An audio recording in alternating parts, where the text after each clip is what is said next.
من برای اینکه پیکر یک دختر ایرانی دست عراقی ها نیفته 3 شهید دادیم. بله، من فرمانده گردان بودم. از ستاد گردان به من خبر دادن که یک دختر ایرانی را به یک تیر آویزان کردن، باید بریم بیارمش.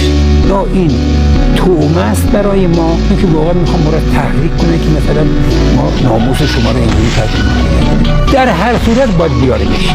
بعضی از من ایراد گرفتن، شما برای آوردن یک جسد 3 تا 2 تا شهید دارین. گفتم بله، 10 تا هم بود میگردم، خودم هم اگر لازم بود میرفتم. چرا؟ این صحبت یک دختر آبادانی خرمشهری نیست. بله. این ناموس کشور ایرانه. ملت ایرانه.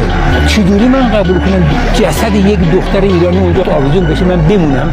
خود به غیرت من اگه این کارو بکنم.